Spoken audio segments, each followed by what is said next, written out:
Bienvenidas y bienvenidos todos a este nuevo encuentro de el grupo de alianza, la alianza que hemos constituido entre tres organizaciones de educación popular docente de América Latina, especialmente la Cooperativa de Educadores e Investigadores Populares Histórica de Argentina, el Centro Internacional de Pensamiento Crítico Eduardo del Río Ríos de Michoacán, Zamora, Michoacán, México, y el Centro Internacional Otras Voces en Educación, que tiene equipo en varias ciudades, pero que fundamentalmente despacha desde Caracas, Venezuela. En esta oportunidad contamos con el honor de tener como ponente a Catherine Walsh. Ya le vamos a hablar un poco de Catherine, pero antes queríamos comentarle algunas de las actividades que tenemos dentro de esta alianza popular académica que hemos establecido. A partir de la próxima semana, desde los lunes, estaremos sistematizando la experiencia de los gremios y los sindicatos de América Latina, haciendo una entrevista a cada dirigente o destacada dirigente de algún gremio o sindicato de la región. Comenzaremos el lunes con una entrevista a Fernando Ábrego, secretario general de ASOPROF, la Asociación de Profesores de la República de Panamá. Los días martes tenemos un conjunto de seminarios que hemos denominado La Otra Política, y es fundamentalmente un conjunto de debates que procuran actualizarnos sobre las perspectivas del debate del movimiento social, las organizaciones políticas, gremiales en la región y el mundo. Los días miércoles, los días martes ya tuvimos la primera con Córdoba, y la próxima semana estaremos con Noan. Y el día miércoles es el conjunto de la otra educación. Arrancamos la anterior con una conferencia de Boaventura de Sousa Santos, y esta semana continuamos con esta conferencia de Catherine Walsh. El día jueves estamos impulsando un conjunto de mesas de debate donde un conjunto de compañeras y compañeras del movimiento social emergente nos van a relatar, nos van a enseñar cómo están dando las resistencias desde sus territorios. Arrancamos mañana jueves con la mesa de otras voces feministas, con 6 muy importantes de la región, a aprender de ese feminismo que lucha, de nuestro feminismo que lucha contra la herencia patriarcal en la región. Y los viernes ya tenemos 2 meses y continuamos en la tarea, que son los del Grupo de Contacto Internacional, un espacio de debate, de reflexión entre organizaciones sindicales y gremiales de la región. Los contenidos de las charlas y los seminarios de los días martes y miércoles formarán parte de los procesos de formación de la maestría en Ciencias Sociales con énfasis en políticas educativas contemporáneas que adelanta la Facultad de Humanidades de la Universidad de Panamá. Asimismo, el Vicerrectorado de Extensión de la Universidad de Panamá certificará la asistencia con certificado de asistencia a aquellos compañeros y compañeras que nos acompañen en un 70% de las actividades de los seminarios en este ciclo, que continuará hasta la primera semana de diciembre de este año. Pues, sin más preámbulo, vamos a la bienvenida a la compañera Catherine Walsh.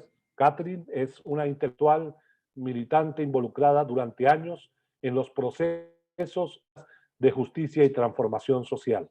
Su militancia tomó forma primero en los Estados Unidos, donde, entre otras experiencias, trabajó con colectivos y comunidades puertorriqueñas, latinas, haitianas, asiáticas, en la lucha por los derechos lingüísticos, educativos y culturales. Participó en procesos de educación popular, compartió espacios de colaboración con Paulo Freire. Hace 25 años está radicada en Ecuador como inmigrante del norte al sur, en Ecuador, y más ampliamente en Yala, América. Tiene una trayectoria trayectoria de acompañamientos sociales, especialmente a los movimientos indígenas y afrodescendientes. En los años 90 participó en los debates de educación indígena, en la actualización de universidades indígenas y el trabajo de pensar, hacer del proyecto político epistémico de la interculturalidad y sus entrelaces con la plurinacionalidad. Avanzando este proyecto a lo largo de muchos años, varios escritos y espacios de colaboración con organizaciones, comunidades e inclusive como asesora de la Asamblea Constituyente Ecuatoriana entre los años 2007 y 2008. Catherine, junto a Juan García Salazar, reconocido como el abuelo del movimiento afroecuatoriano, formaron en el año 2002 el Fondo Documental Afroandino, el archivo oral y visual más grande en América Latina de la memoria colectiva afro. Así, con Juan García y otros intelectuales, activistas y educadores del movimiento afro, ha participado en el desarrollo de materiales y espacios de acción con respecto a la educación propia, la etnoeducación y los derechos ancestrales. Aunque notifica como académica, Catherine ha sido profesora universitaria por casi 40 años, los últimos 22 en la Universidad Andina Simón Bolívar en Quito, donde actualmente es profesora distinguida, además de directora del Doctorado de Estudios Culturales Latinoamericanos, programa reconocido en la región por su enraizamiento en las luchas y pensares del sur y por su perspectiva y praxis. Catherine es autora de centenares de artículos y libros, es además conferencista y profesora invitada en los 5 continentes y forma parte del grupo fundador de la modernidad de colonialidad.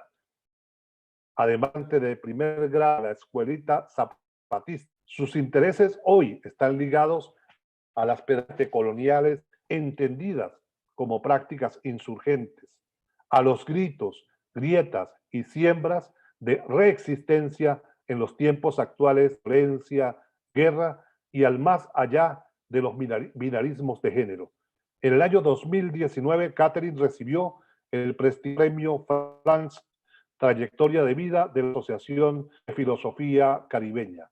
Bienvenida, es un honor para nosotros contar hoy con la presencia de Catherine Walsh. Bienvenida.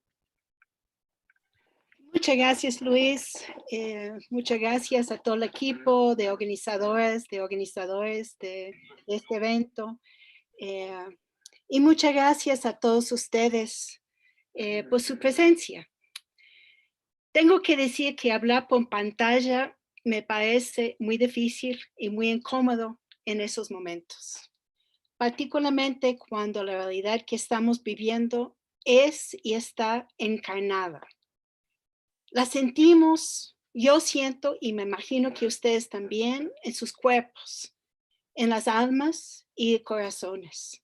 Junto con la separación física, yo no hablo del distanciamiento social, sino de separación física, pero también el desmembramiento de la fuerza humana colectiva social.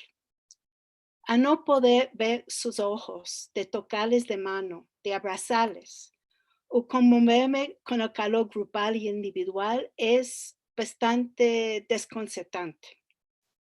Más preocupante todavía es saber que esta exigencia de lo virtual forma parte constitutivo de la guerra de despojo, la guerra de colonialidad y capital global que está en pleno desarrollo.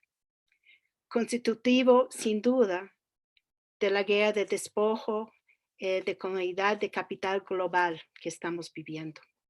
Es una guerra en el cual el proyecto, efecto de COVID, de este COVID-19, es una herramienta, tal vez la más tenaz, pero no la única, para romper el tejido social y destruir todo, seres, conocimientos, territorios y modos de pensar, conocer, existir y vivir que impiden su camino. Creo que ustedes saben lo que estoy diciendo, ¿no es cierto? Y también saben del significado en sus cuerpos, contextos y territorios. cómo resistir y cómo existir o reexistir en esos tiempos, no solamente de COVID, sino más ampliamente de la guerra, pregunto yo. Eso es mi pregunta, preocupación concreta, real, central. Entonces, empiezo con las grietas. No sé si Luis puede poner una imagen que compartí con él sobre unas grietas. Sí. Hablo de las grietas como mi localización, mi lugar, el lugar donde me sitúo, donde me posiciono y donde pienso, donde siento y actúo. Hacer grietas es mi labor. Hacer grietas en el sistema del poder, un sistema a la vez colonial, capitalista, racista, heteropatriarcal, un sistema presente en prácticamente todas las esferas de vida y especialmente en la educación institucionalizada, cultiva el poder. Yo creo que todos presentes en este momento sabemos eso. No me identifico como educadora, sino agrietadora y también sembradora.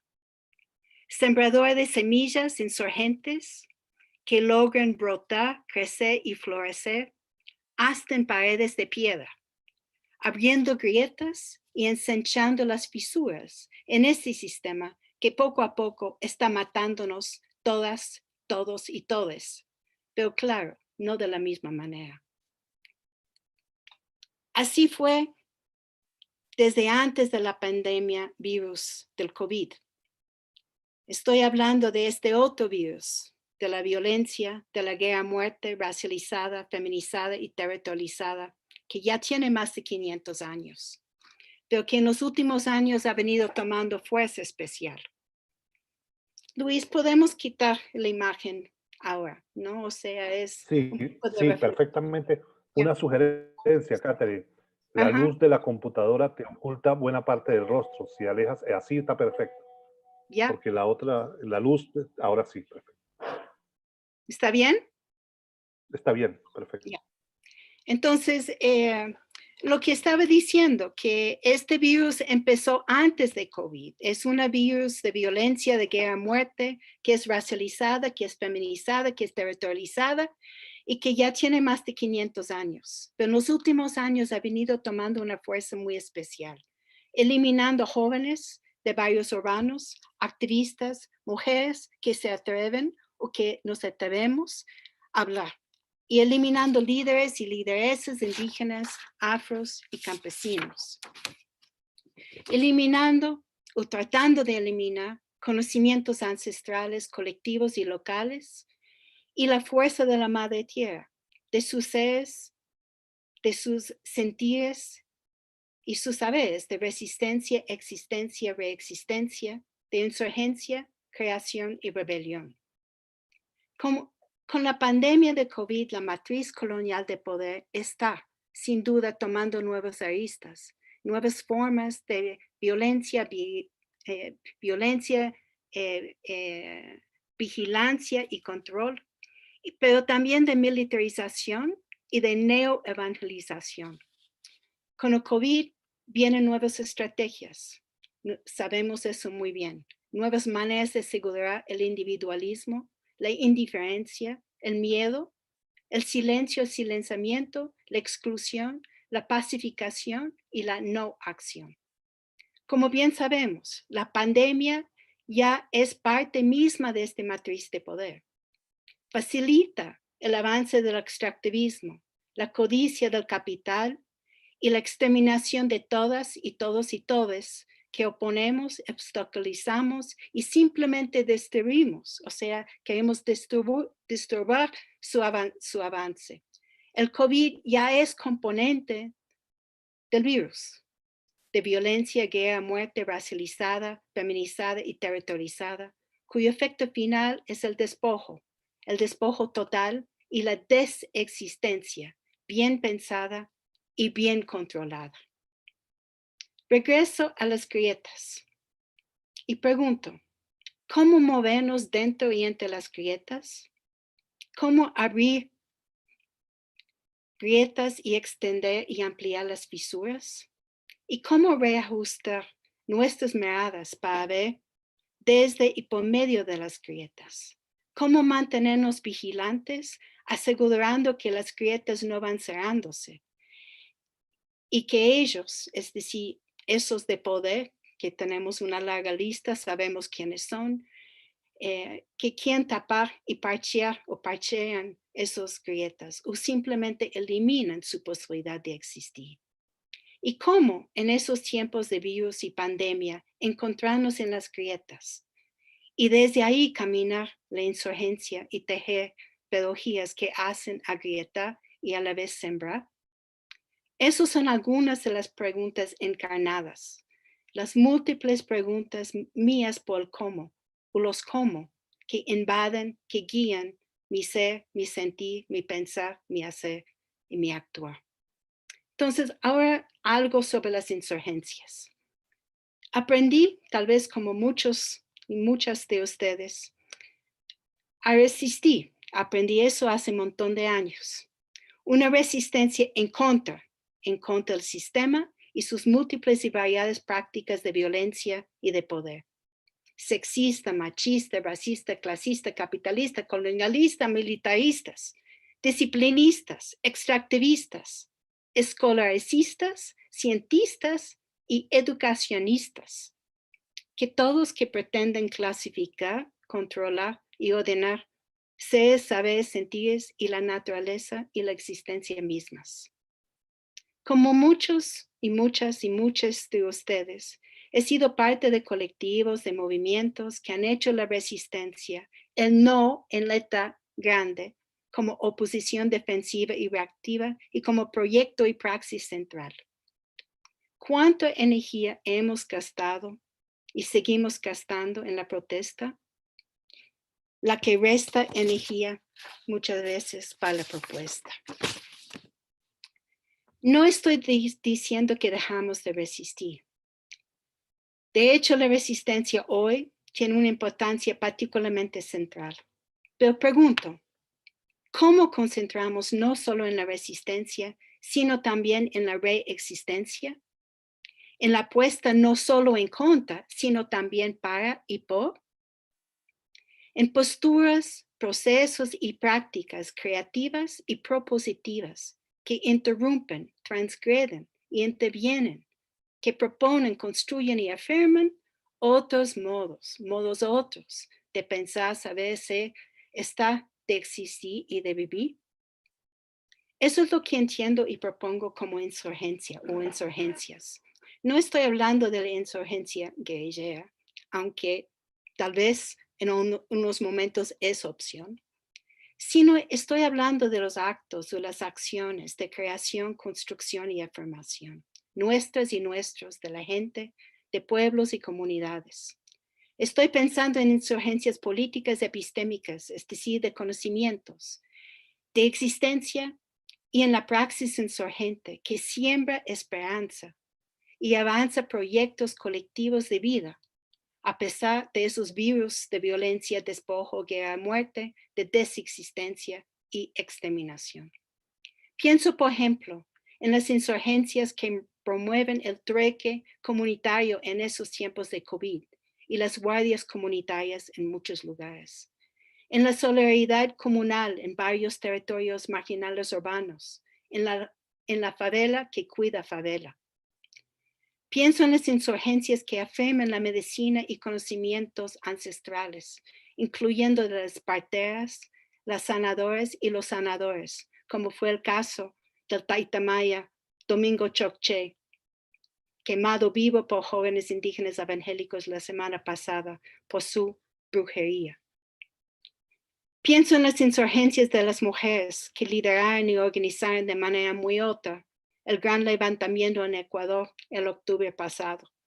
Y las mujeres que siguen y que seguimos construyendo procesos de confrontar la violencia, muerte y afirmar la vida.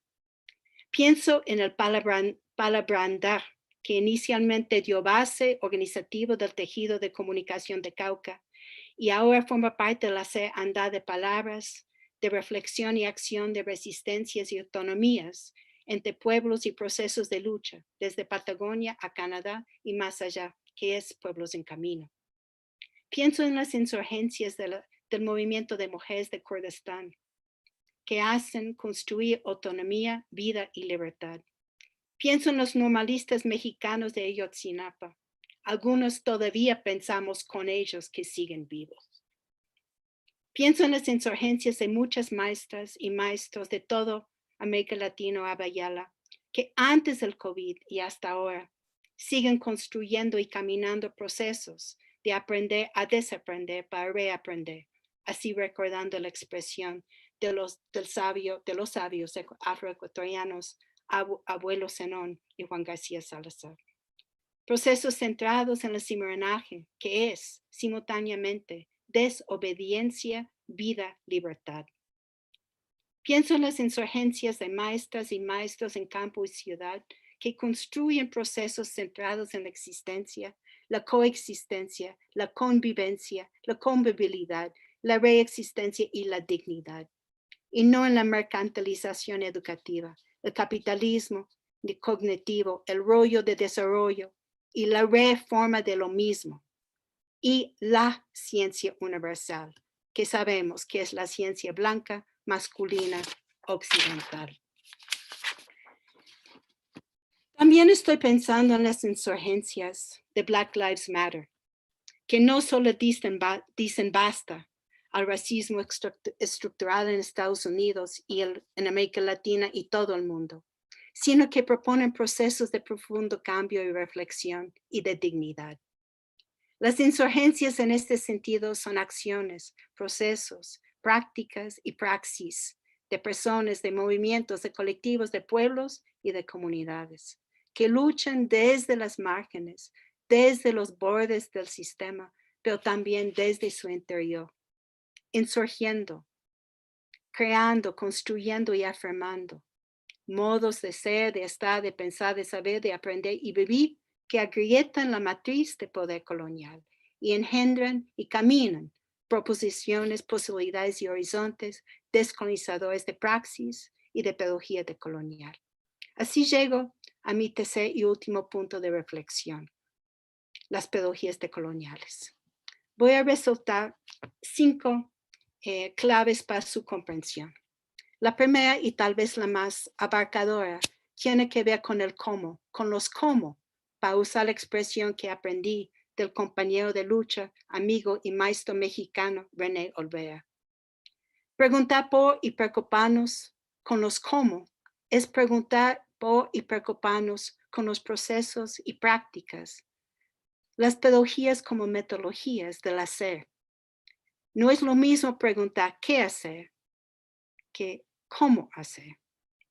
Son los cómo que para mí dan sentido y camino a las pedagogías decoloniales. Así pienso la pedagogía, no como transmisión o instrumentalización de conocimiento, ni tampoco como actividad necesariamente limitada a la escuela, colegio o universidad, sino, y como decía Paulo Freire, la pedagogía como método indispensable dentro y para las luchas sociales, que también son políticas, epistémicas y de existencia. La pedagogía como una metodología de analítica y organizativa, como dice la afrocaribeña Jackie Alexander, que abre caminos, que hace cuestionar y interrumpir conceptos, conocimientos y prácticas impuestas por el sistema y las instituciones de poder, convocando otros conocimientos, los conocimientos negados y subordinados.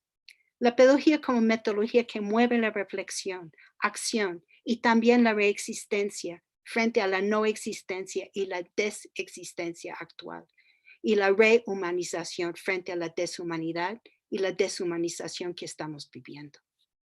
La segunda clave es el hacer decolonial. No estoy hablando de lo decolonial como teoría, como ideología o paradigma de moda. Recuerdo las palabras del subcomandante insurgente Moisés.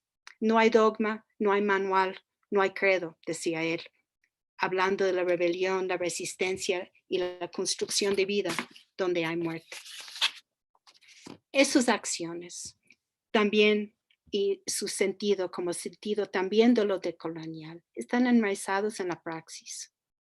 Es a la sede colonial que nombra y construye su causa y proyecto, ya en pleno ejercicio desde hace más de 500 años atrás. Causa y proyecto que responde a la comunidad, es decir, a la continuidad de control y dominación de seres, de saberes, de modos de existencia vida, donde raza, género, sexualidad y patriarcado han tenido y tienen papel central. El hacer colonial es el trabajo de descolonizar, incluyendo a nuestras mentes y también a nuestras nociones de pedagogía y de metodología. De pensar desde y con luchas, proyectos, procesos y prácticas continuas, incluyendo el pensamiento encaminado hacia modos otros, de pensar, de conocer, de ser, estar, sentir, vivir y también de amar. La tercera clave que quiero mencionar es la pluriversal, no universal, sino pluriversal. Las pedagogías decoloniales están localmente y pluralmente situadas. Se construyen en contextos concretos. Su hacer y sus prácticas son de sujetos, sujetas, actores y actores, también concretas y situadas. Son desinstitucionales, no institucionalizables, aunque se pueden construir en lugares y espacios de la llamada educación. Ponen en tensión y cuestionan las instituciones sociales, incluyendo el Estado. Toman forma en y desde condiciones y realidades locales, situadas y encarnadas, frente a estructuras de opresión, aunque compartidas, por ejemplo, el racismo y el heteropatriarcado, no siempre vividas y luchadas de manera igual. Pienso, por ejemplo, en los feminismos, en plural, en sus enraizamientos en maneras distintas de estar en el mundo, con condiciones y realidades de existencia y vida distintas.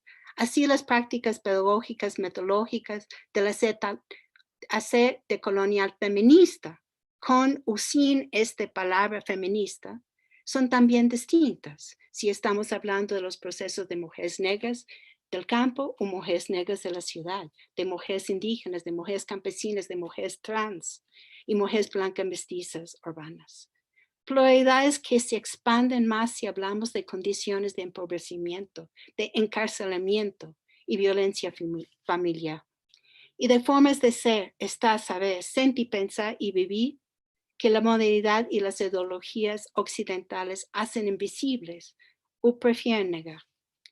Lo pluriversal así resalta lo plural, dando fuerza y valor a la labor pedagógica y descolonizadora de hilar, tejer y también relacionar. Entonces así llego a mi cuarta clave, que es la de aprender a desaprender para reaprender. Aquí me refiero a tres procesos en particular. El primer proceso, y tal vez el más difícil, es voltear a mirarnos críticamente, a considerar nuestra propia occidentalización y colonización. Me refiero a las lógicas y formas de ser, de pensar, de actuar que muchas veces contribuyen a la matriz del poder que estamos criticando. Y también me refiero a los privilegios, la relación entre privilegio y opresión. ¿Cómo aprender a desaprender para reaprender de otra manera? Eso es parte central del proceso continuo de descolonización, un proceso que tenemos que hacer con nosotros y nosotras mismos. El segundo proceso es reconocer lo propio, lo que la colonialidad sigue negando, despreciando y eliminando. Aprender a desaprender lo impuesto como única verdad y reaprender casa adentro. Son procesos necesarios, mandatos ancestrales, decía el maestro sabio Juan García, para la continuidad de la memoria y existencia colectiva, para no convertirnos simplemente en individuos y ciudadanos o ciudadanas, decía el maestro Juan. Así pienso en los procesos organizativos y epistémicos de la pluriversidad Amaltahuasi cuando todavía existía, basados en la chacana andina. Pienso en los procesos de una maestra afro-baiana de Brasil, a usar la capoeira para reorientar el aprender en su escuela. En las prácticas cimarrones y quilambolas de maestros y maestros en muchos territorios afros y los procesos de construcción colectiva de conocimiento, incluyendo socioproductivas. Pienso en cómo una amiga runa feminista otavaleña hace que la práctica ancestral de borda toma forma como pedagogía y metodología para aprender a desaprender entre mujeres la violencia de género y reaprender desde y con la fuerza ancestral femenina. Y pienso en los procesos liderados por un amigo, una amiga, Kosakura, que creo que está escuchando, en un colecto trans drag, de aprender a desaprender el binario de género para reaprender desde la fluidez característica de los Andes y Abayala. El tercer proceso es aprender a desaprender para reaprender desde y con. De no estudiar sobre comunidades cuyas lógicas o perspectivas son distintas, ¿no? Y también de desaprender la unicidad y la universalidad de las formaciones y desformaciones de la educación institucionalizada y occidentalizada, reaprendiendo desde prácticas epistémicas, éticas y políticas que caminan la intercultural crítica y el hacer de la interculturalización. Finalmente, llego a la quinta clave, que es la praxis misma, la insurgencia de agrietar y sembrar. A reorientar las miradas, las luchas, sentipensares, aprenderes y accionares, no desde la totalidad, sino desde sus fisuras y grietas. A poner atención a los huecos de la realidad, percibir desde múltiples ángulos y situarnos juntas, juntos y juntes en espacios de creatividad y posibilidad insurgentes, sembrando vida donde está la muerte. Sembrar para ser nuevamente, de ser donde no habíamos sido, como decía Juan García, abuela Débora y abuelo Zenón. Y también para estar donde no deberíamos estar, donde no quieren que estemos. En Cauca, Colombia, donde el asesinato de lideresas y líderes indígenas, afros, campesinos, marca la vida casi diaria. La Guardia Indígena habla sobre las semillas. Quisieran enterrarnos, dice, pero no sabían que éramos semillas. Las semillas, de hecho, nunca olvidan. Por eso, yo digo, la insurgencia hoy de pedagogías de sembrar y también de agrietar. Luis, si puedes poner la última imagen que compartí contigo. Claro que sí, un momento.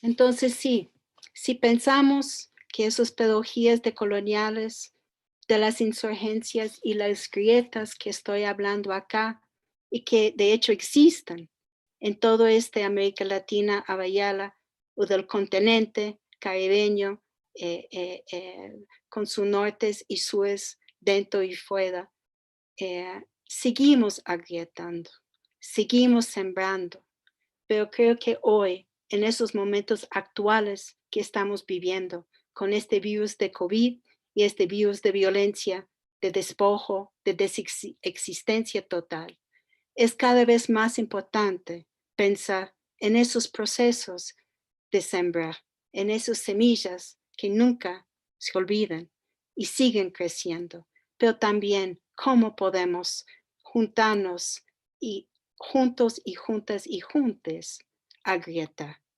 Entonces con eso termino para seguir la conversa con ustedes. Muchas gracias. Gracias, querida Catherine. Gracias por ese recorrido desde las resistencias, desde las alternativas, de las narrativas desde abajo, para intensible pensar en otro destino distinto. Es posible pensar en ruptura de la opresión, pero es más, ya la ruptura de la opresión se está dando en muchos espacios desde abajo. Esta conferencia está siendo retransmitida, además del portal de YouTube, Otras Voces en Educación, por el Facebook de la Cooperativa de Educadores e Investigadores Populares Histórica de Argentina y por el Facebook Nacional de Pensamiento Crítico Eduardo del Río Ríos. Solo en el YouTube Otras Voces van 1.400 personas en vivo siguiendo, número similar en los Facebook de la CEIP y de Simper, que muestra la enorme importancia del pensamiento de Catherine y cómo el movimiento social se le valora. Además, retransmiten este seminario desde Colombia, la red Cabilando, la red de radios comunitarias de Cabilando, desde México, desde Oaxaca también, la sección la CENTE de Oaxaca, igual que el Centro de Investigación e Innovación Sindical de la CENTE de Michoacán, entre otros datos, ASOPROF, las asesores de Panamá, también lo está retransmitiendo. SINACEF, el Sindicato Nacional de Educadores de Brasil, también está en la retransmisión. Y para continuar con este seminario, pasamos a las fases de las preguntas. Hemos invitado a 3 compañeras para esa fase y le corresponde ahora la parte de acción, preguntas a la profesora Luz Palomino. Es profesora de la Universidad Bolivariana de Venezuela y directora del Centro Internacional de Investigaciones Otras Voces en Educación. Bienvenida, Luz.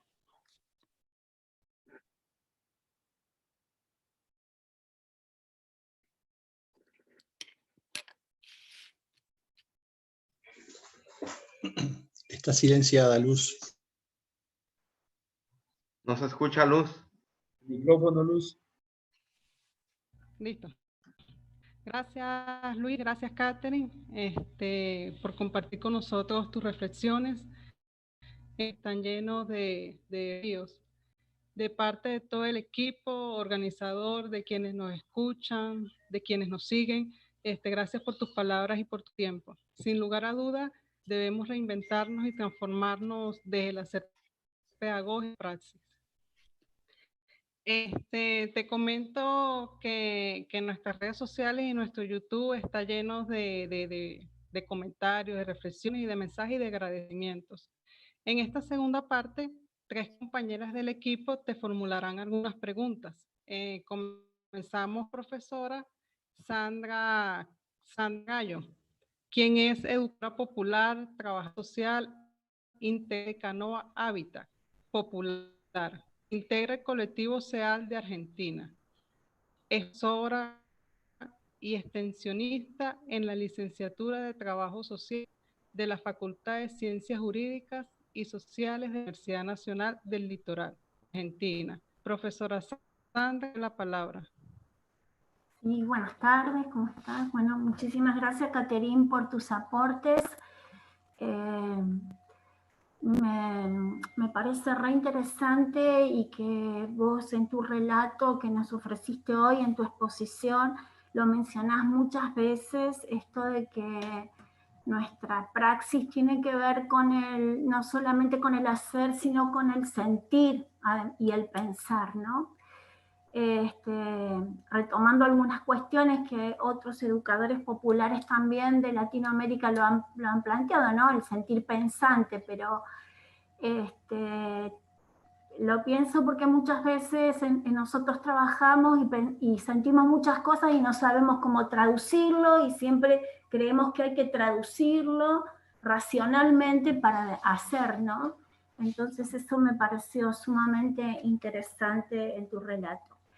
Por otro lado, quería agradecerte porque a lo mejor lo sabés, que la palabra grieta fue un fuerte significante en nuestro país desde el 2014, 2015, cuando se instaló desde sectores de la derecha de nuestra sociedad, pero que en realidad permeó todo el sentido común de que vivíamos en una gran grieta, digamos, es decir, esa división de nuestra sociedad como en dos polos, sin intersticio, y que de alguna manera construyó un sentido político teniendo múltiples procesos y también resultado en lo institucional, ¿no? En lo que fue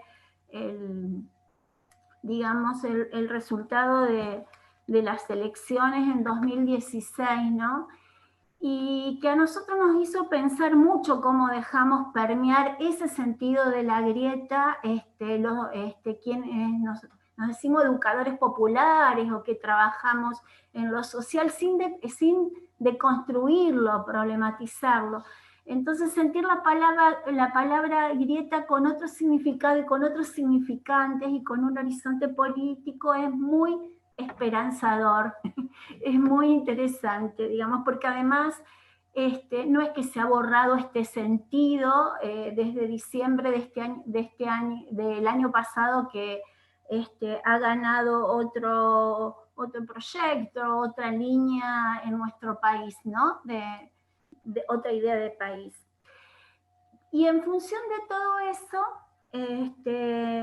yo estaba pensando en algo que venimos charlando en el colectivo argentino de SEAL, de cómo es esta, que lo que te voy a hacer es más una reflexión, te voy a compartir una reflexión más que una pregunta, aunque lleve una pregunta en sí misma, y es lo difícil que es trabajar en el sentido común, ¿no? Que atraviesa en nuestras vidas, ¿no?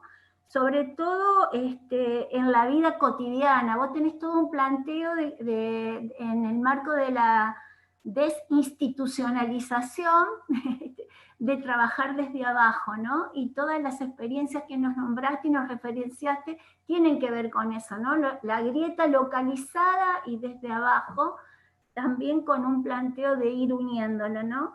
Entonces mi pregunta es, ¿cómo deconstruimos o trabajamos este sentido común, esta matriz cultural que tiene que ver con el colonialismo, con el patriarcado, yo agregaría con la agresión o a la naturaleza también, ¿no? En todos los ámbitos de la vida cotidiana, que son los hábitos de nuestras praxis o nuestras prácticas concretas. Bueno, eso es más o menos. ¿Contesto ahora? No sé. ¿Luis? Sí, Catherine. Vamos contestando una por una. Ya. Bueno, muchas gracias, Sandra, por tus palabras, tus reflexiones y también la manera que fuiste tejiendo la relación con los procesos pasados y presentes en Argentina, ¿no? Yo creo que para mí, yo empecé a pensar las grietas en dos contextos. Uno es, si recuerda la imagen que compartí de esta pared de piedra con la flor amarilla saliendo. Eso fue afuera de mi puerta. Una mañana salí y estaba así. Y nunca antes pensé en las grietas. Eso fue hace un montón de años, ¿no? Entonces empecé a poner atención. Yo dije, ¿cómo es posible? En algo que es tan opaco, tan una cosa que parece imposible en penetrarlo, ¿no es cierto? Sale una flor, ¿no? Da luz, da esperanza. Entonces empecé a pensar cómo las grietas, en cierta manera, nos da otro camino de la lucha de transformación. Porque los que formamos en la izquierda o en las izquierdas, siempre pensamos desde la totalidad, ¿no? Tenemos que transformar el sistema, tenemos que transformar el mundo, ¿no? De pensar en grande. Y ahí la frustración viene con mucha frecuencia, porque es imposible cambiar este monstruo grande. Entonces, ¿qué? A veces que caemos en este bajón, que no podemos hacer nada, ¿no es cierto? O no sabemos cómo trabajar colectivamente porque este monstruo es tan grande. Entonces, las grietas sirvió para mí, personalmente, No es algo que digo que todo el mundo tiene que pensar como yo. Pero para mí me dio una pista de esperanza donde sentí mucha desesperanza, ¿no? De pensar que hay la posibilidad de trabajar en espacios más locales, desde los abajos locales situados, en que estamos, ¿no? Y de no pensar necesariamente que esos abajos pequeños en que estamos viviendo, existiendo, luchando, que necesariamente va a cambiar el monstruo, pero va a contribuir. Por eso mi imagen al final de las grietas interconectándose, ¿no es cierto? Yo creo que eso es en parte, o sea, yo digo, de construir un sentir común, no sé, porque yo mantengo este argumento de lo pluriversal y no lo universal. Porque creo que muchas veces la formación o desformaciones que hemos tenido en las izquierdas apunta a lo universal, hasta que a veces la pedagogía crítica apunta a lo universal, ¿no? La teoría crítica igual. Entonces, ¿qué sucede cuando pensamos pluriversalmente? ¿No? Sobre todo esas pluralidades que también nos da algo de ir hilando, tejiendo, conectando, relacionando, pensando conjuntamente, pero no colapsando a buscar un sentido común. Las grietas, de hecho, no son, y las y los zapatistas han hablado mucho también de las grietas. Después que yo empecé a hablar, encontré que ellos también y que otra gente, y sentí como que ya tenía toda una comunidad agrietada, ¿no? Que íbamos conectándonos. Pero las grietas no son soluciones, ¿no? No es una cuestión lineal. Bueno, metemos en la grieta y ya todo está solucionado. No, es una estrategia, ¿no? Es un momento de espacios de lucha donde tal vez no estamos simplemente en contra del sistema, sino construyendo algo distinto que necesitamos en esos momentos. Pero la manera que las grietas de la lucha de ustedes ahí en Argentina, ¿no? Y de la educación popular allá, se conecta y comunica con lo que sucede en Ecuador, lo que sucede en México, lo que sucede en Brasil, en otras partes, es central, ¿no? Porque ahí podemos ver que esos grietas son múltiples, ¿no? Y quitan la permanencia, la no movilidad de este espacio de la totalidad. Estamos moviéndolo, ¿no? Entonces, para mí, eso es lo que sirve las grietas.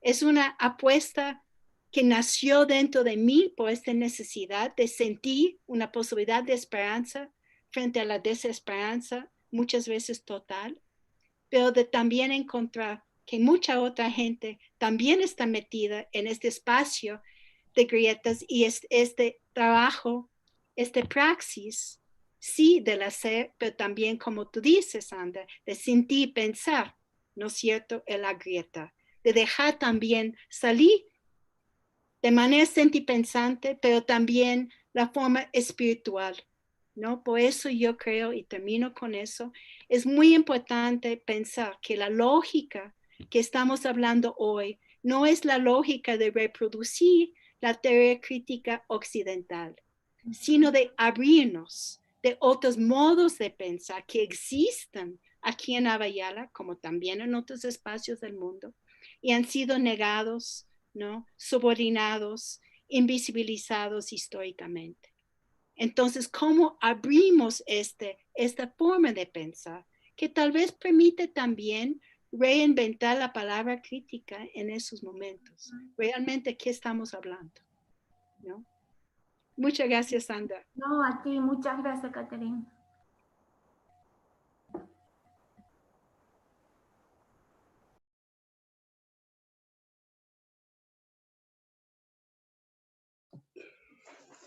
El micrófono, Luz. Gracias, Sandra. Gracias, Karin. Mucho escucharte y sin lugar a duda La pedagogía crítica debe ser decolonizadora, transformadora e insurgente, y debemos siempre pensar a través de las grietas en esperanza, o sea, cómo podemos cambiar desde la esperanza y desde los movimientos populares. Nos siguen llegando muchos mensajes al YouTube de agradecimiento, los cuales nos leen por cuestiones de tiempo. Agradecemos a todos y a todos quienes quienes en este momento. Ahora le damos la palabra a la profesora Marianice Figueroa. Ella es doctora en innovación educativa y editora del portal Otras Voces en Educación, integrante del Centro Internacional de Investigaciones Otras Voces en Educación de Claxo, Venezuela. Adelante, Marianice. Hola, buenas tardes a todos. Catherine, nuestro profundo agradecimiento, mi contentura de mi corazón escuchándote, invitándonos a pasar de educadores a grietadores, tal como lo reafirma la participación de Sandra. Muy contenta de que ese mensaje, que en el medio de este contexto donde parece que en efecto estamos en el medio del búnker de concreto, donde pareciera que no se puede hacer nada, pues pueden nacer esas flores que nos mostraste de esa pared tan dura de cemento y de concreto, y que da muestras que en efecto en este contexto también podemos sembrar esas flores y podemos agrietar lo más duro que se nos pueda presentar. Y bueno, precisamente sobre la base de este búnker de concreto que parece que nos trajo la experiencia de la pandemia, la experiencia del COVID, porque bueno, mientras nosotros estamos conversando aquí de esas posibilidades de agrietar, hay una realidad que está aconteciendo y que de alguna manera los que venimos pensando desde una perspectiva crítica, todo el tema sobre el uso educativo de las tecnologías, sobre todo el avance que ha venido ganando espacios desde los años 80 con mucha fuerza ya en los 90 para acá, de la educación a distancia, de la educación móvil, de la educación personalizada además, y la veíamos como que bueno, nos llegó a la educación universitaria.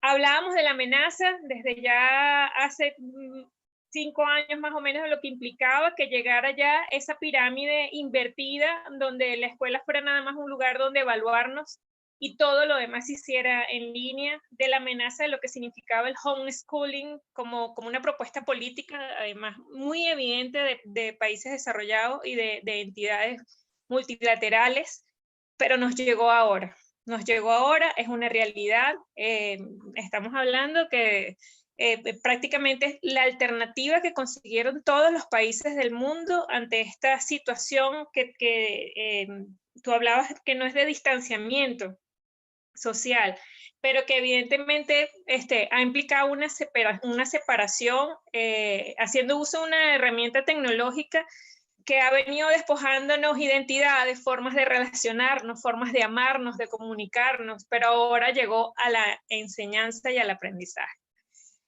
Y con más susto llegó a educación básica, educación primaria, a la educación rural inclusive, cuando se dice que también en esos entornos pues la alternativa que tenemos es el uso educativo a la distancia. Evidentemente implica un grandísimo desafío de repensar esta realidad que además pareciera que es como que la única alternativa para seguir garantizando un acceso a la educación que de por sí trae infinitos problemas para accesar, trae desigualdad, trae excluidos. ¿Cómo agrietar esta realidad, Catherine? Que la tenemos ahí en puertas, que en el caso de Venezuela es justo el anuncio que nos da nuestro gobierno es que posiblemente en enero es que pueden retomarse las actividades presenciales, y vamos viendo cómo va ganando inclusive el uso de contenidos que no son, por supuesto se alejan muchísimo de esa perspectiva situada de la cual tú hablas, sabiendo que cuando metemos cualquier búsqueda en Google, todos los algoritmos apuntan a un tipo de consumo de información, apuntan a un tipo de recursos educativos que por supuesto privilegian para que sigamos colonizados en esa matriz de poder de la cual tú nos hablas. cómo agrietar eso en esta realidad donde el uso educativo de las tecnologías desde primaria parece que es el escenario que nos toca, es el búnker en el que estamos ahorita, cómo poder generar esas grietas allí en ese búnker de cemento. Gracias. Bueno, gracias, Marinese, pero la pregunta que me haces es una pregunta, claro, yo no tengo la receta, ¿no es cierto? Yo creo que es de conjuntamente pensar cómo vamos a agrietar esta cuestión. O sea, como yo traté de argumentar en mi intervención, yo siento que este momento que estamos viviendo es parte de la violencia de la guerra, ¿no es cierto? Es decir, que COVID y todo lo que produce, ¿no? Y podemos argumentar de dónde viene este virus, ¿no? Pero produce un nivel de separación, de indiferencia, que rompe la fuerza social. O sea, de salir hoy día a una marcha, a una protesta, donde uno tiene que mantener distancia física con la gente, ¿no? Rompe ese sentir colectivo, ¿no? Que nos da ánimo y fuerza para seguir luchando. Entonces, si uno le pone en este contexto, ¿no? Y como yo dije desde el inicio, me parece horrible tener que hablar de los temas que estamos hablando por pantalla, porque estamos replicando y reproduciendo esta cosa. Podemos vernos, ¿no es cierto? Pero no nos podemos tocar, ¿no? Entonces, para mí, esta cuestión de sentir, ¿no? Que viene del corazón, pero también viene de todos esos gritos y dolores que tenemos guardados adentro. Tenemos que compartir físicamente, ¿no? Socialmente, colectivamente, y no en pantalla. Yo últimamente vi una imagen hace unos pocos días de unos niños aquí en la costa ecuatoriana, ¿no? En el campo, subidos a un árbol para tratar de buscar señal en su teléfono para tomar sus clases, ¿no? Balanceados así en el árbol, 3, 4 niños con el celular tratando de coger señal. O sea, ¿de qué tipo de aprendizaje estamos hablando? ¿No? De seguir pensando que en este momento la institución educativa, ¿no? Hablo de la escuela que forma parte de un sistema que es un ministerio de educación que rige por el Estado, etc. Yo digo, este sistema no funciona. No funcionó antes de este virus y peor aún hoy, ¿no? De seguir pensando que hay un currículum establecido, que las maestras, los maestros tienen que seguir, ¿no? Y seguir implementando a pesar de una realidad que es distinta. Yo creo que los procesos que existen en muchos lugares, ¿no? Y que al inicio, antes empezamos la conexión con YouTube, estaba hablando con Fernando Lázaro, ¿no? De los procesos en Argentina, de esas escuelas tomadas, recuperadas. Yo creo que tenemos que repensar hoy cuáles son los procesos de aprendizaje, ¿no? Que puede ser dentro del espacio que le llamamos escuela, o también esta recuperación y reconstrucción y repensar de qué es escuela hoy, ¿no? De juntarnos en un barrio, en una comunidad, en un espacio, entre varios, ¿no? Buscando cómo aprender y qué queremos aprender hoy, es un proceso, ¿no? Conozco que en Oaxaca han venido haciendo eso hace tiempo, ¿no? Un grupo de maestras y maestros saliendo del sistema para construir sus propios procesos. Yo creo que eso es lo que estamos un poco enfrentando. O sea, yo creo que cómo agrietar, como tú preguntas, ¿no? Es también ir pensando cómo construir, cómo agrietar este sistema, ¿no? Establecido, universal, nacional, llamado educación, pero a la vez, cómo construimos esos espacios distintos, espacios otros, de aprender con, junto y con, ¿no? Si tenemos que utilizar la tecnología en este momento, es una herramienta. También podemos ser insurgentes en este uso, ¿no? Creativos, ¿no? Pero yo creo que estamos en un momento no simplemente crítico, sino crucial para pensar cómo las instituciones sociales de la sociedad, y debo decir, incluyendo los estados, ¿no? Han venido construyendo procesos que no nos permite reorientarnos desde esos abajos para pensar la realidad real que estamos viviendo y a partir de las diferencias en las formas que vivimos esta realidad, ¿no?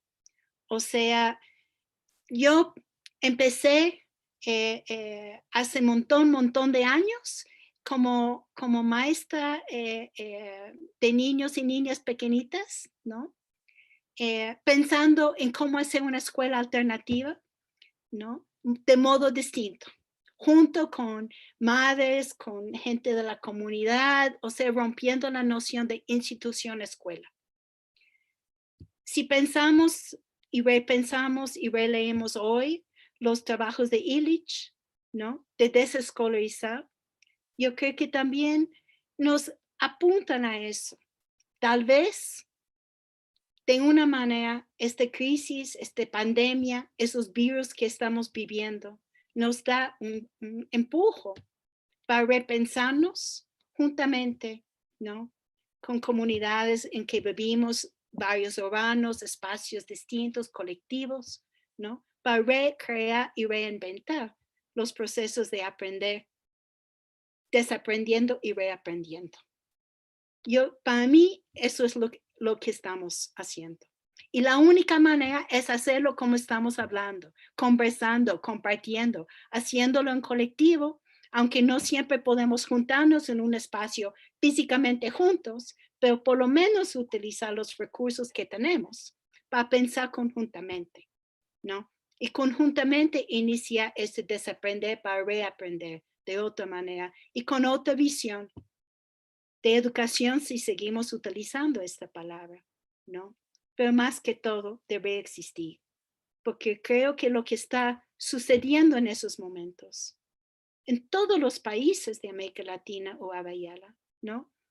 Es haciéndonos desexistir, es decir, de esta cuestión de protegernos, de tener miedo del otro, de la otra, ¿no? Y también físicamente lo que está sucediendo en muchas comunidades rurales y particularmente en la Amazonía latinoamericana hoy en día, es un tipo de genocidio, exterminación real.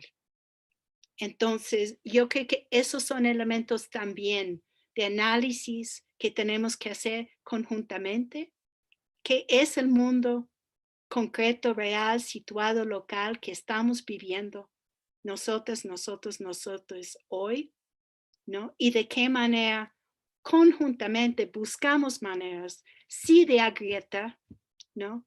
Y también de desaprender para reaprender de otro modo.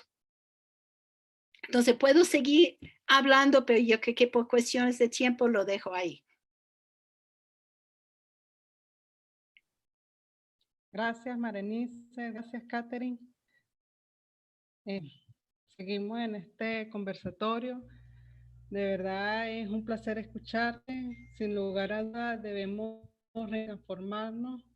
Y uno de los realmente los objetivos de estos seminarios, aparte de conocernos, de dialogar, de formarnos, es juntarnos, es unirnos, fin en común, en defensa de la educación pública, en defensa de esa educación que todos necesitamos.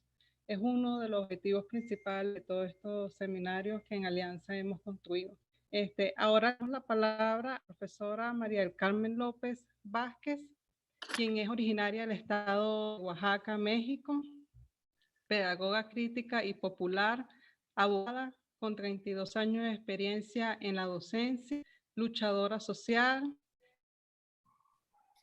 de los pueblos de Oaxaca, miembro de la Red Defensora de los Derechos Humanos de México e integrante investigadora de SIMPECER. Adelante, profesora María. Muchas gracias, querida Luz. Buenas tardes, Catherine.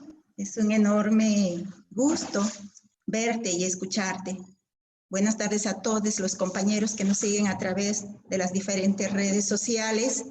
Y hoy, Catherine, de verdad, es tan ameno, tan claro y tan interesante siempre esa claridad con la que nos ayudas a seguir construyendo y caminando estos caminos para seguir haciendo grietas, para seguir haciendo pedagogías insurgentes. Toda América Latina, afortunadamente, cada día vemos que crecen, se hacen más grietas, se hace praxis de pedagogías insurgentes. Esto nos llena de esperanza, pero también no dejamos de ver que en América Latina tenemos un doble problema. En nuestra condición de oprimidos se agregó el problema de la colonización. Entonces, hoy también tenemos que combatir doblemente el problema. Y los educadores y también los que hacemos activismo social. Todo esto. Así empezó el llamado. Y pues lo hacemos desde abajo. Por favor, cerrar el micrófono. Por favor, cerrar los micrófonos. ¿Sí se escucha? Sí. Gracias. O sea, lo hacemos desde abajo, pero siempre a veces se nos presentan ciertos conflictos, ciertas dudas. Quiero agradecerte que nos ayudes a entender esta inquietud que tenemos muchos maestros en relación a los procesos pedagógicos y educativos. Todos queremos transformar la escuela, queremos transformar la educación y la queremos transformar porque tenemos el sueño no solamente de cambiar la escuela y la educación, sino de que un día dejemos de ser oprimidos, de construir otro tipo de sociedad, otro tipo de humanidad, otro tipo de orden civilizatorio, sin este capitalismo homicida, patriarcal, feminicida, etcétera, pestimicida, etcétera.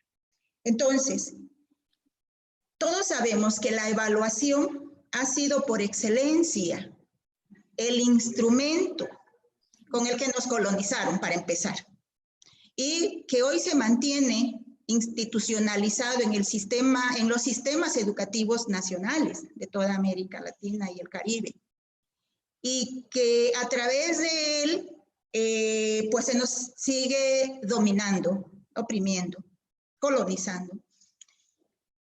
Aquí en Oaxaca, como tú bien has dicho, hay ya diferentes experiencias, no solamente de hacer grietas desde el propio sistema educativo, sino fuera de él. Entonces, pero los que estamos haciendo estas grietas desde el sistema educativo, nos incomoda demasiado seguir manteniendo la evaluación desde las pedagogías descoloniales.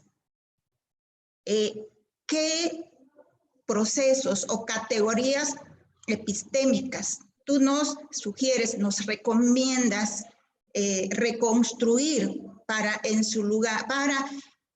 dejar de lado este proceso que precisamente bien sabemos que nos sigue sometiendo y que no podemos seguir condenando a nuestros estudiantes desde la educación inicial, preescolar, primaria, todo el sistema básico, hasta el superior, en este lacerante, violento sistema de evaluación, porque es violento.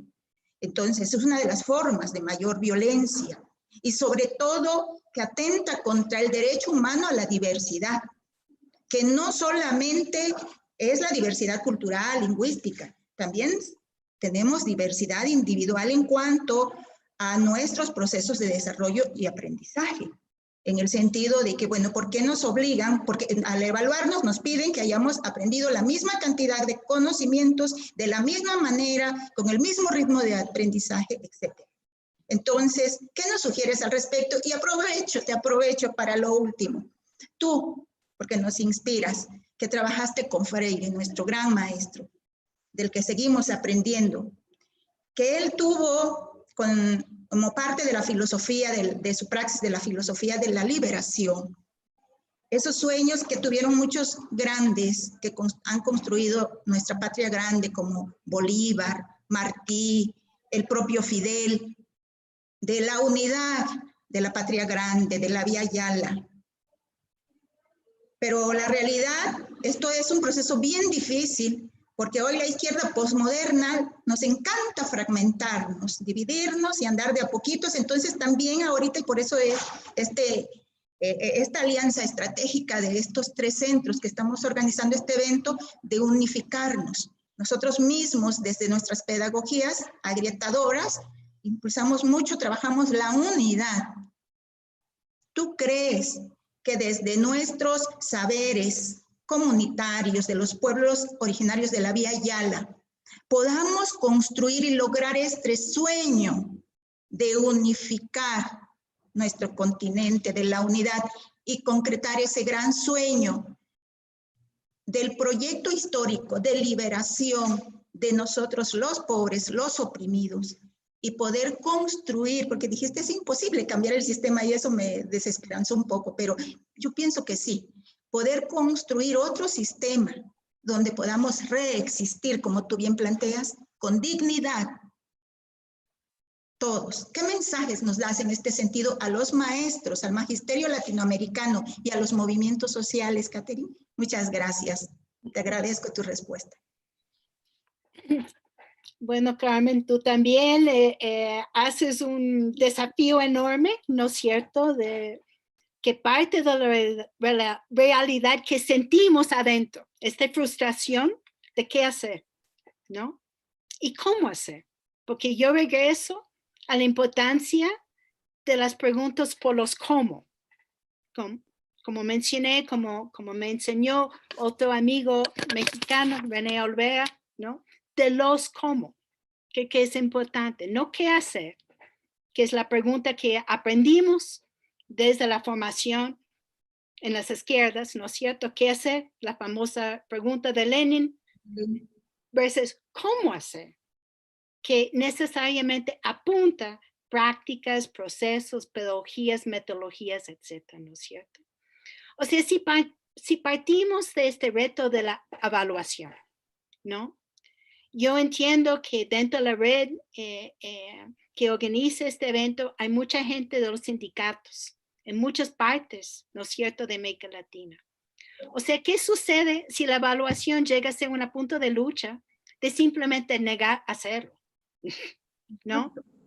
Entonces, de adaptarlo, etcétera, para mí no vale, porque la evaluación, ¿no?, universal, estandarizado, es parte, como sabemos, de la neoliberalización, de la mercantilización de la educación, ¿no? Es el mismo modelo que aplica, tal vez con unos pequeños cambios en cada lugar. Y sabemos que todo eso viene del norte, ¿no? Entonces, es clasificar conocimientos, además es decidir qué conocimientos valen y qué conocimientos no. Entonces, estamos frente a una lucha que es política, que es epistémica, porque tiene que ver con los conocimientos y tiene que ver con la existencia, ¿no? Porque esos conocimientos que sabemos, que son situados, que son locales, que se enraizan en la tierra o el territorio, ¿no? Permite la existencia, permite el vivir, el convivir, ¿no? Y la evaluación que está aplicando en un montón de lugares, quita eso, ¿no? Entonces, yo creo que en un momento es central pensar como sindicatos, como colectivos de maestros y maestros, simplemente negar, ¿no? La cuestión no es de no querer evaluar, porque sabemos que parte central de la praxis es la misma evaluación, es decir, analizar la situación en que estamos, reflexionar conjuntamente, colectivamente sobre eso para actuar. Luego, reflexionamos sobre nuestra acción para mejorarlo y reanalizamos para actuar más fuerte, más dirigido y mejor. Eso es parte de lo que le llaman evaluación. Pero claro, desde modo muy otro, ¿no es cierto? Entonces yo creo que yo no puedo decir qué hacer sobre las evaluaciones porque creo que está en las manos de las maestras y maestros organizados de simplemente ya protestar, de eliminar, de no cumplir con esos procesos evaluativos, por un lado, ¿no es cierto? Pero eso apunta a un problema más grande. O sea, ¿dónde va la educación institucionalizada en América Latina o Abayala hoy? ¿No? O sea, si podemos decir que tal vez en los años 70, 80, ¿no? Había un movimiento de pensar desde América Latina la educación, ¿no? Claro que Paulo fue parte de eso también, ¿no? De procesos de educación popular, de educación comunitaria, entrelazados con un pensar críticamente, enraizados, ¿no? En el territorio en América Latina. Pero hoy en día hay un sistema institucionalizado que se aplica y que se llama la educación global.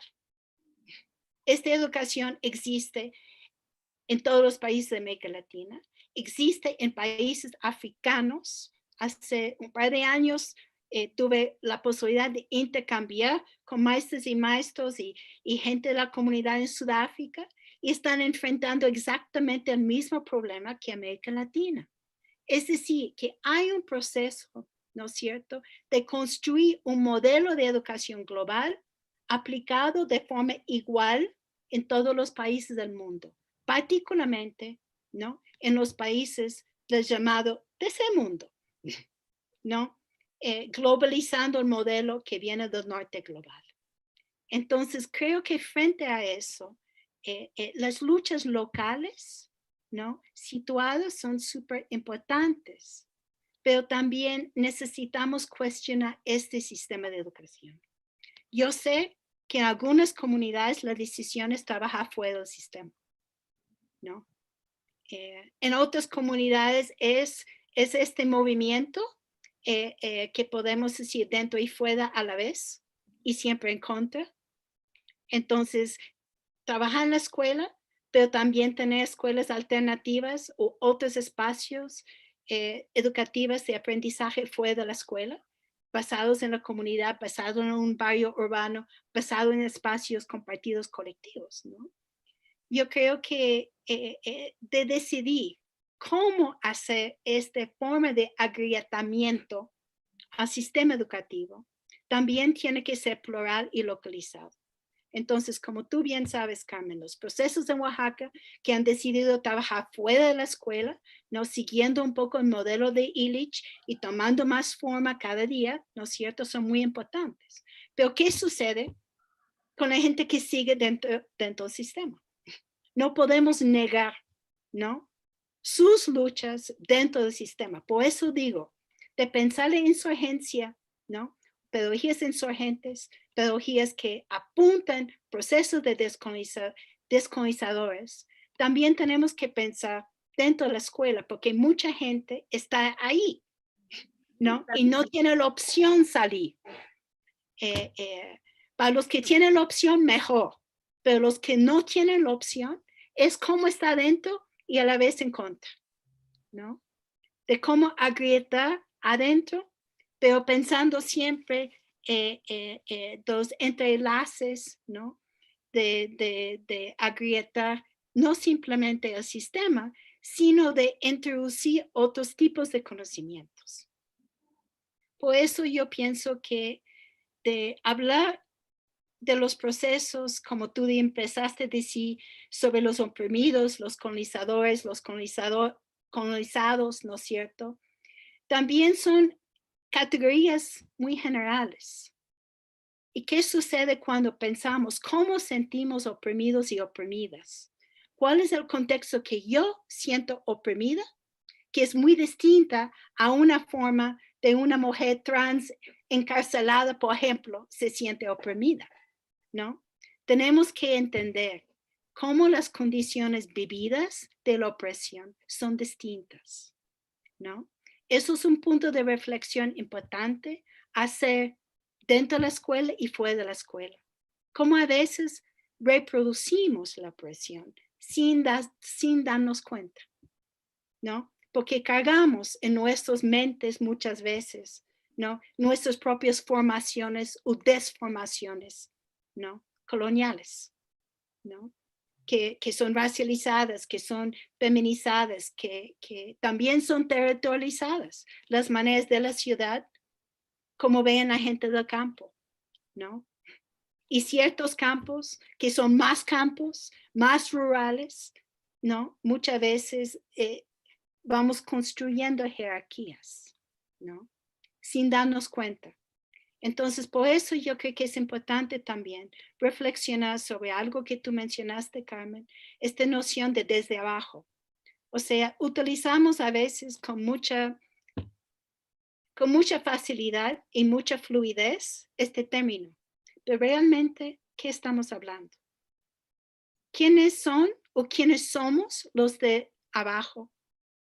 Y cómo esos abajos plurales, ¿no? Se construyen en distintos contextos y se mueven entre sí. Que no hay un desde abajo, sino hay muchos abajos, ¿no es cierto? Y que condiciones, existencias de vida de empobrecimiento, de violencia familiar, de encarcelamiento, de segregaciones raciales que existen en las ciudades, ¿no es cierto? Crecen en su forma, esas formas que esos desde abajo construyen sus propias luchas. Entonces yo regreso a la idea, si las formas de aprender, a desaprender, a reaprender, parten de nuestros contextos locales. ¿Cuáles son los contextos locales que nosotros y nosotros como maestras y maestros, si identificamos de esta manera, cómo sentimos eso, ¿no? Pero también con las comunidades, con los estudiantes con quienes estamos trabajando. ¿Cómo construimos un ambiente en espacios llamados aula, ¿no?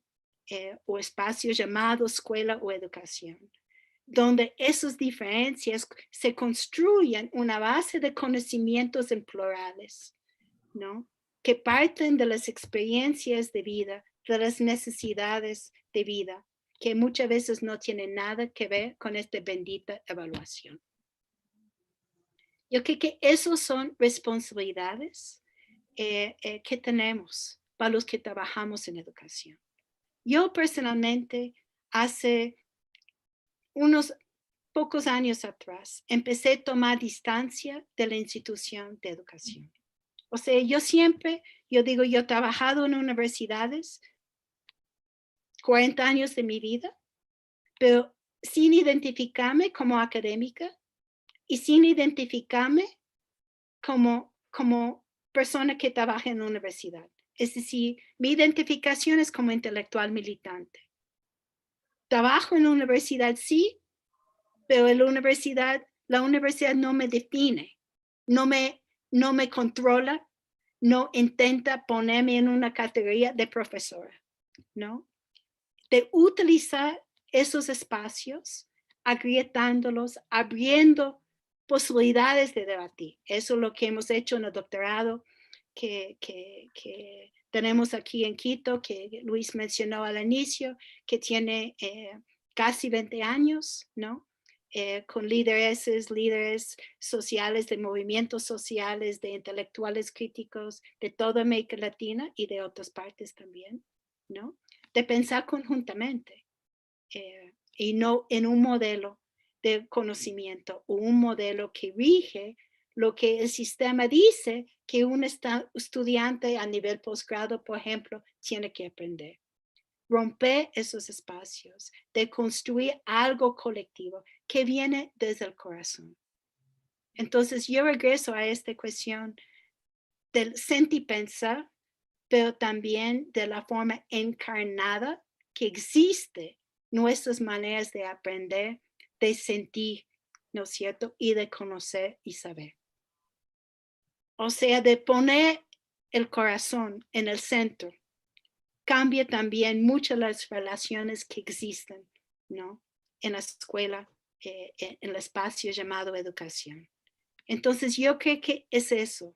O sea, dejar lo que el sistema dice que no debería estar, como los sentimientos, porque no son lógicos, porque no son racionales, y son peores cuando viene de una mujer, porque, entonces, es una mujer, no es racional. Tenemos que enseñar a los estudiantes el conocimiento racional. No. Lo que tenemos que hacer nosotros mismos y hacemos con nuestros estudiantes es pensar desde el existir, desde el sentir, de esos momentos, particularmente hoy, que están matando mucha gente físicamente y simbólicamente, ¿no? Eliminando comunidades con feminicidios de más alto nivel que ha existido en la historia, y también con niñas. Aquí en Ecuador, durante este tiempo de COVID, han matado, asesinado 20 niñas, ¿no? ¿Qué quiere decir eso sobre el sistema, no es cierto, en que estamos hablando hoy? Yo creo que, y regreso, a este proceso de la praxis es eso, de analizar la realidad en que estamos, reflexionar conjuntamente para decidir cómo lo vamos a actuar. Entonces yo creo que esos son parte, ¿no? de los desafíos, de las luchas reales que estamos viviendo. No hay recetas, no hay soluciones, y digo, tampoco hay banderas. O sea, a veces y yo tengo que decir eso de vivir tantos años en Ecuador. Ecuador ya es mi país, pero de vivir 10 años con un gobierno llamado progresista, que sin duda logró unos avances importantes, pero también logró romper la fuerza de los movimientos sociales, ¿no? Logró romper la base comunitaria de educación, con educación del milenio, escuelas enormes, todo estandarizados. Nos puso unos pasos atrás. Entonces yo sigo pensando que la solución no es en la institución, no es en un mejor Estado, no es un mejor presidente, sino una mejor fuerza que nace desde los abajos, ¿no? Construyendo procesos que empiece a tejer otro tipo de sociedad, ¿no? Muy distinta a la que tenemos. Yo creo que eso es un poco el desafío que estamos viendo, el desafío que existe en México, en Ecuador y en todos los países que podemos nombrar cada uno en este Abayala, América Latina, ¿no? De construir conjuntamente algo distinto. Pero pensar otra vez, no que vamos a transformar todo una vez de lo grande, sino empezamos más pequeño y esos pequeños se van tejiendo para que este monstruo grande empiece a romper. Yo creo que estamos en momentos muy críticos donde la fractura, ¿no? La fisura de este monstruo grande está tomando formas. Y la cuestión es cómo nos metemos, cómo abrimos esas fisuras y cómo juntamos en esta lucha compartida central. Eso, Carmen. Gracias. Muchas gracias por tu respuesta. Gracias, Catherine. Gracias, Luz, por la moderación en esta sección. Gracias a las compañeras, a Sandra, a Marianice, a Carmen, por la formulación de estas preguntas que permiten complementar la brillante exposición de Catherine. Son cada vez más los seguidores y los comentarios se multiplican en las redes que nos están transmitiendo y retransmitiendo, el compañero Pedro González de la UNEYES de Venezuela pide que le den me gusta al video para que se convierta en tendencia. Estamos aprendiendo también cosas que no sabemos en estos avatares. Nos transmite y retransmite la página oficial del CEAL, del Consejo Latinoamericano de Educación Popular. Nos retransmiten también desde Oaxaca, desde Perú, el Sindicato Único de Trabajadores de la Educación del Perú. Son múltiples páginas web y los Facebook que están retransmitiendo este importante seminario. Como ustedes saben, ha sido un seminario organizado por la Cooperativa de Educadores e Investigadores Populares Histórica de Buenos Aires, Argentina, el Centro Internacional de Pensamiento Crítico Eduardo del Río Ríos de Zamora, Michoacán, México, y el Centro Internacional de Investigaciones Otras en Educación desde Caracas, Venezuela. Estamos en la parte ya final de este seminario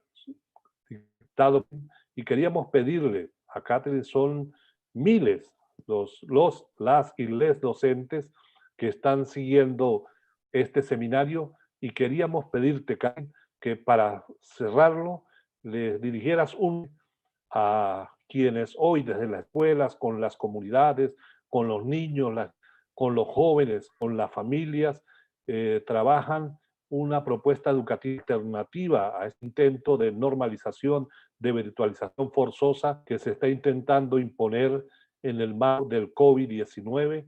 Esos maestros y maestres que están regados por todo el continente y que son la garantía también de que la escuela pública popular, gratuita, dar pie a eso que planteaba, a crear esas grietas para otra educación escolar, sin currículo, como lo hemos venido planteando nosotros, sin currículo previsto. Un mensaje para eso, Catherine. Bueno, muchas gracias, Luis, y muchas gracias a todos y todas que han venido acompañando nuestra conversa esta tarde, ¿no? Yo creo que es difícil cerrarlo, porque creo que hay tantos elementos pendientes, ¿no? Yo digo, y algo que empecé a decir con Carmen, tal vez no lo terminé bien, pero pensando que yo he venido tomando distancia de la institución de educación, ¿no? O sea, aunque he tenido ya más de 40 años enseñando en la universidad de distinta manera, decidí que la universidad no es mi sitio en este momento, o tal vez no es el único sitio donde podemos ejercer los procesos de educación. Es decir, no la educación que hacemos a la gente, ¿no? Que, como decía Paulo Freire, ¿no? De esta necesidad de despertar la conciencia crítica. Pero pregunto, si la gente necesita una maestra, un maestro, un facilitador o facilitadora a despertar la conciencia crítica, o la gente misma está haciéndolo de muchas formas, ¿no? O sea, ¿cómo podemos hoy, y utilizando esta crisis, esta pandemia, este virus de violencia que estamos viviendo de un montón de formas, no solamente con COVID, digo yo, sino del despojo que está sucediendo en América Latina hoy de distintas maneras? ¿Cómo utilizamos eso para pensar y construir otros procesos de aprender y también de educarnos conjuntamente, no como currículum, no como proceso concreto establecido, sino que nace de nuestros seres y nuestras interconexiones? Pienso, ¿qué implica hoy aprender de otras lógicas y otras maneras de estar en el mundo que existen en esta bayala, pero siguen siendo invisibilizadas, negadas y subordinadas.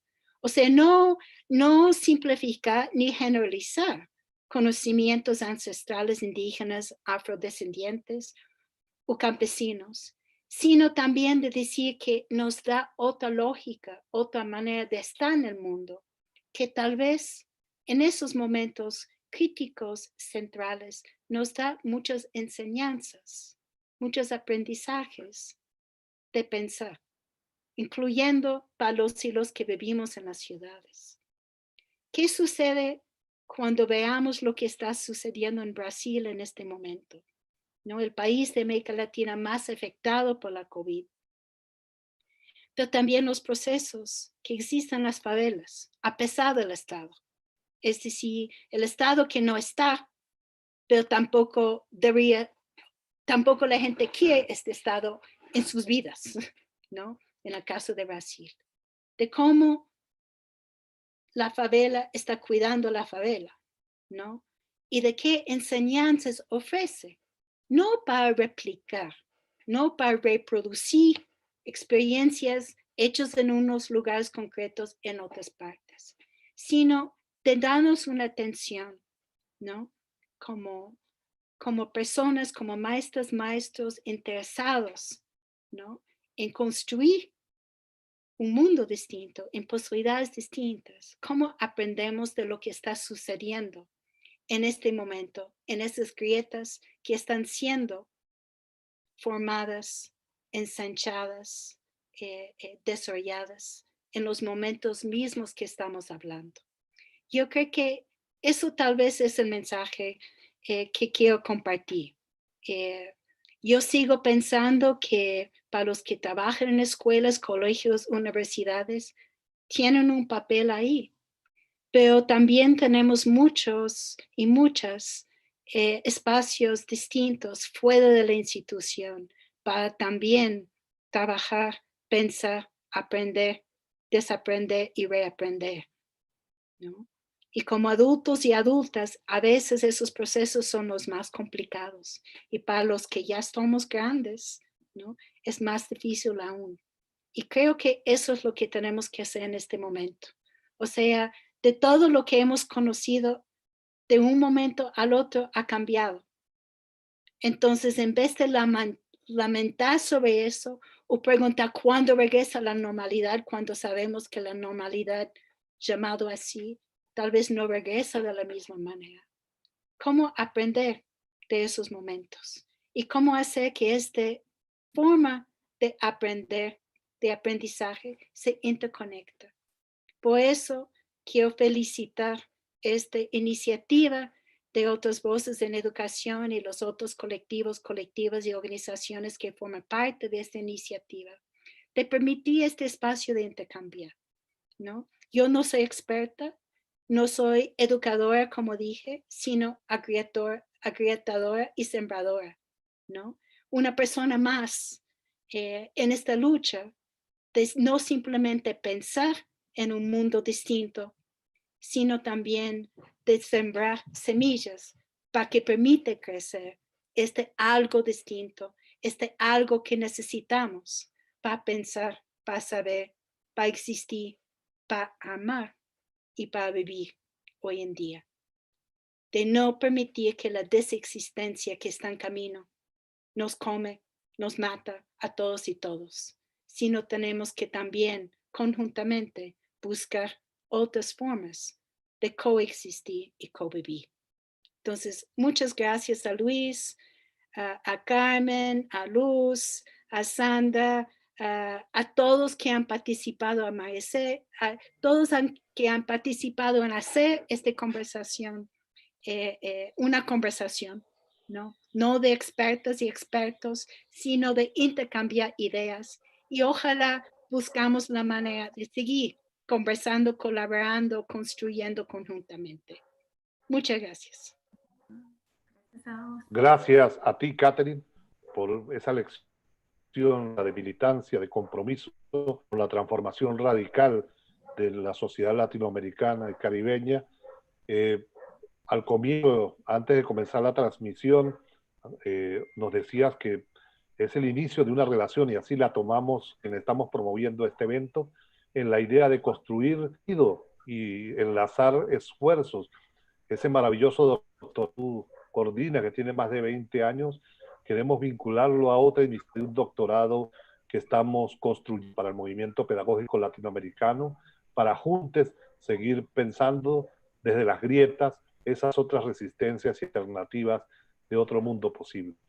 La próxima semana continuaremos con este seminario sobre la otra acción posible. Estaré la próxima semana con Francesc Pedroch, el director del Instituto de Educación Superior para América Latina y el Caribe de la UNESCO, pero antes del miércoles de la próxima semana estaremos mañana, jueves, a la misma hora, con una mesa de discusión, de debate, la mesa de otras voces feministas, con 6 compañeras de América Latina, quienes nos dan cuenta de abajo la lucha contra el patriarcado, el machismo en la región, nos dan lecciones de vida, de militancia, lucha feminista. El viernes continuaremos con los foros del Grupo de Contacto Internacional de Diálogo, gremios y sindicatos de la región. El próximo lunes iniciamos unas charlas, unos foros, unas entrevistas para sistematizar la historia del movimiento local de América Latina con una intervención de Fernando Ábrego, el profesor Fernando, secretario general de la Asociación de Profesores de la República. Todos los lunes estará interviniendo una dirigente gremial del magisterio de la región para recuperar la memoria histórica de los sectores sindicales. El próximo martes estará la segunda edición de La Otra Política. En esta oportunidad, Noam Chomsky, quien nos estará acompañando para discutir la actualidad de la transformación política en América Latina y en el mundo. El miércoles continuaremos, como ya les dije, con Pedro Franch, y el jueves siguiente estaremos en otra mesa de discusión y de debate sobre la juventud, juventudes y narrativas alternativas en la región. Estamos, como ustedes saben, desarrollando una agenda a las 3 de la tarde, hora de Bogotá, de Panamá, 4 de la tarde, hora de Caracas, Puerto Rico, 5 de la tarde, hora de Buenos Aires, Argentina, en este esfuerzo de educadores e investigadores populares históricas del CIMPC, del Centro Internacional de Pensamiento Crítico Eduardo de Ríos de México, y del Centro Internacional de Investigaciones Otras Voces en Educación. Pero antes de terminar, que prendan las cámaras para sacarnos la foto colectiva y despedir con los miles de compañeros han seguido en esta larga transmisión, muy contentos, felices. Nos piden una segunda edición de esta charla y seguramente vamos a tener oportunidad de organizarla. Por favor, prendan las cámaras.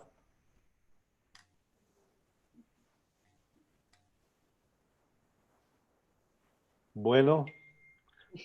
Chao, chao. Chao. Será hasta la próxima. Muchas gracias.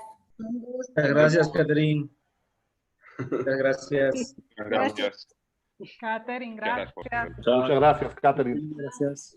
Te queremos. Gracias a todos. Abrazos, Luis, Fer, Luz, todos, todes. Chao. Seguimos Seguimos. juntos. La lucha continua. Sí, muchas gracias. Chao. Nos vemos.